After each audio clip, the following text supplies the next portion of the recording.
Assalamualaikum warahmatullahi wabarakatuh. Saya mahasiswa dari Universitas Tadulako.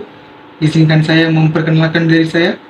Saya Anwar M. Kasulu dengan stampuk A321-23041 dari Prodi Pendidikan Pancasila dan Ilmu Kewarganegaraan, Fakultas Keguruan dan Ilmu Pendidikan.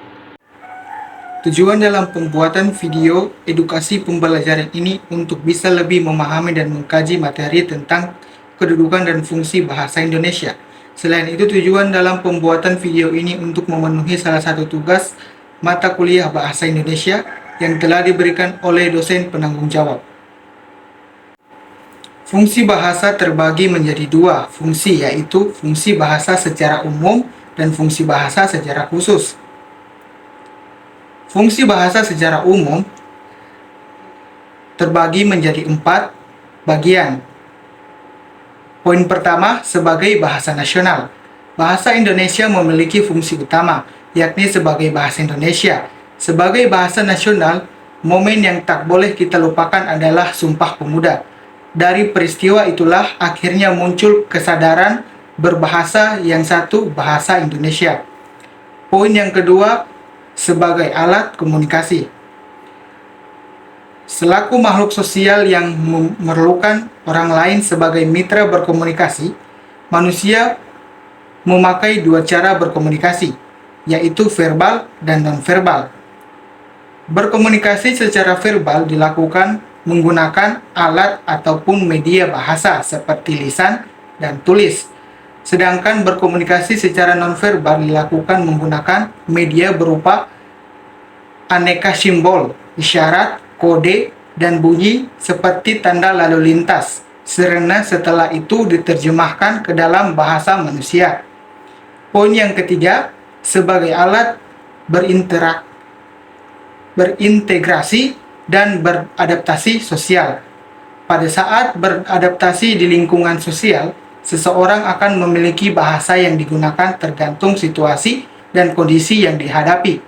Seseorang akan menggunakan bahasa yang non-standar pada saat berbicara dengan teman-teman dan menggunakan bahasa standar pada saat berbicara dengan orang tua atau yang dihormati. Poin yang terakhir ataupun yang keempat, sebagai alat kontrol sosial. Kontrol sosial yang sangat mudah kita terapkan adalah sebagai alat peredam rasa marah. Menulis merupakan salah satu cara yang sangat efektif untuk meredakan rasa marah kita. Lanjut ke fungsi bahasa secara khusus. Fungsi bahasa secara khusus terbagi menjadi 4 bagian. Yang pertama, mengadakan hubungan dalam pergaulan sehari-hari. Kedua, mewujudkan seni atau sastra. Ketiga, mempelajari bahasa-bahasa kuno. Dan yang keempat, mengeksploitasi iptek. Kedudukan bahasa Indonesia. Bahasa Indonesia memiliki kedudukan yang sangat penting yang tercantum di dalamnya. Yang pertama, Ikrar Ketiga Sumpah Pemuda 1928 dengan bunyi, "Kami, putra dan putri Indonesia, menjunjung bahasa persatuan bahasa Indonesia." Kedua, Undang-Undang Dasar Republik Indonesia 1945 dengan bendera, bahasa dan lambang negara serta lagu kebangsaan. Pasal 36 menyatakan bahwa bahasa negara ialah bahasa Indonesia. Ketiga, bahasa Indonesia sebagai bahasa ilmu pengetahuan, teknologi dan seni.